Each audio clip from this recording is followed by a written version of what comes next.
Boy, there's a lot of rust in there. Welcome back to the channel, and today I'm out in the shop by myself, and we're heading into winter in Iowa. So I got everything, got the Jure Racing Duster packed away, the Challenger, got the motorhome in here, so we're kind of crowded. But finally, we're gonna start working on the Saturn. So we got a rust problem in the frame, and we're gonna address that. So the first thing before I get it up on the lift is we're gonna pull the interior out of the back so we can expose the floor and see what's going on. So this is a 93 Saturn SC2 two-door coupe. So we got to pull the back seat out, and I've already popped this out, but it's pretty simple. Just grab it firmly from the bottom and pull up, and there's a clip like this on both sides. So you just give it a firm yank and the seat will pop up. So what is interesting, never had in the back seat out, it has this hard plastic insert to hold the seat up, and it's like an anti-submarine type a deal to keep you from sliding out from under your seatbelt in the event of an accident. So this is a good hard rubber, or it's a hard plastic piece held in by the seat bolt mounts. And so I'll take the seat belt mounts out, and you can see we got rust through here, and this is where we got to be working and welding to this. So we don't want to light the car on fire, so we got to be careful here. So that's why I want to get the interior out of the way. Same on the other side, and looks like a little bit of rust forming over there. So this is a look at some of the damage, and you can see this front arm that locates the rear suspension where it's mounted is all rotted out. And so I'm going to attempt to repair that. And I've never done anything like this, so yeah, any good advice? Certainly comment. But I'm going to give it a try and see what I can do with this. Okay, and it's 18 millimeter for the seat belt bolts. They're not in there terribly too hard, so this will just come right out pretty easy. Well, to say I have a challenge ahead of me is an understatement. That is a huge mouse nest. It came out of the frame rail.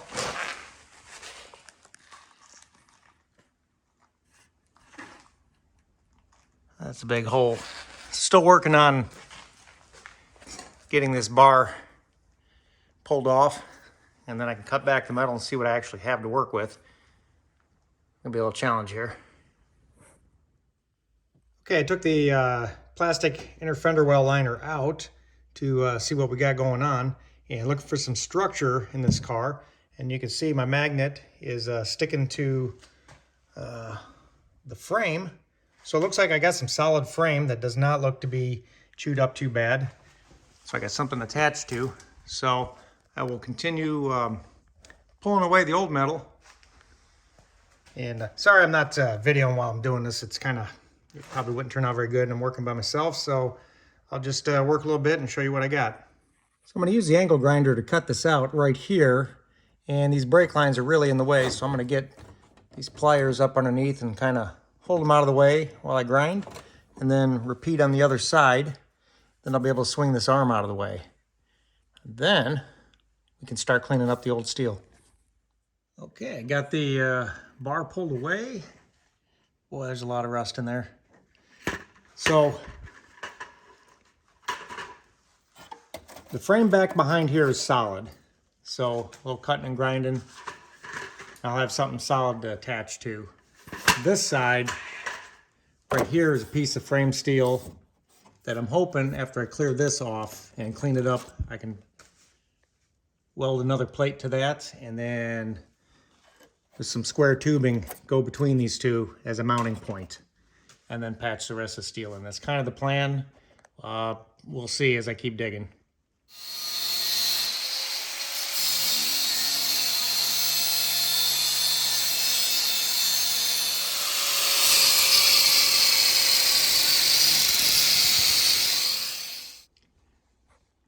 Well, some more challenges. This is on an angle, so the square tubing won't butt up to it, and that is the back side of that frame.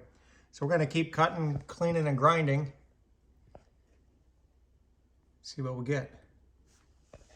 All right, change of plans again, because we were thinking about just getting the tube steel in there. but with that being an angle, I don't think it's really going to work. So we had this seat bracket for when we bought the seats for the Duster. And what we're going to do, kind of have it sitting up here, right about here.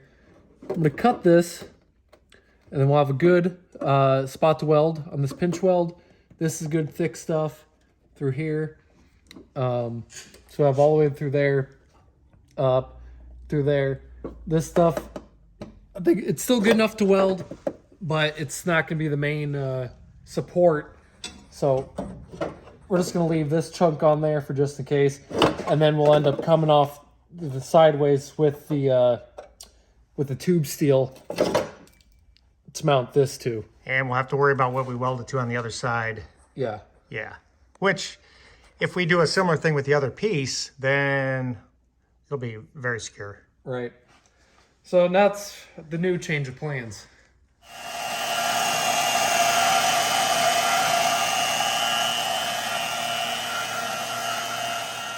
Okay, we screwed a patch in just to bring the level up, and we're going to bring the welder around, weld that in, and then we'll put the main patch in. I'll try not to mess up your car. Fire extinguisher is handy.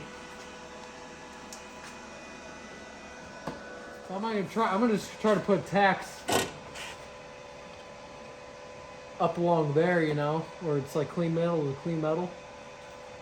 Yeah, sounds a good idea.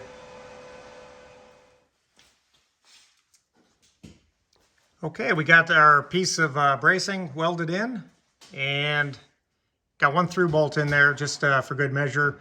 Ricky's getting ready to cut 6.5 inches of that 2x2.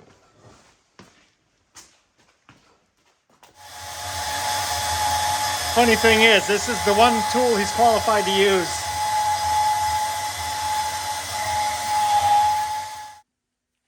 Straight-ish. Well, why don't you go see if that'll fit up, or want to deburr it?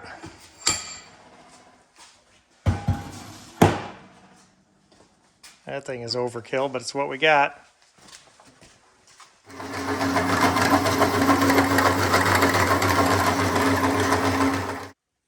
Okay, it's not pretty, but we cut our tubing and we made a relief in it to allow the strut rod to go up, and we're going to mark the holes. We've measured it. We believe it's going to sit where we want it. So we're going to mark the holes and drill them out, and then we're going to weld the nuts on the inside. Okay, we got the second hole drilled out, and let's go fit her up. All right, we got it bolted up. Got both our holes drilled. Now the tricky part is going to be kind of pushing it up, getting our angle, making sure it's straight this way, and all that. Because I don't know if you know this, but there's quite a bit of tension on this to hold that and then try to take measurements. So as of right now, I think the way it's going up, it's looking good. But well, Ricky, the other thing we didn't consider, so we're probably going to have to put a wheel on it and get it down on the ground before we check it, because this control arm is going to push up too. That's going to take a lot of the angle out. Oh, yeah. So let's get these nuts tack welded in to hold them in place. Let's finish grinding and cleaning up this ugliness. Yeah.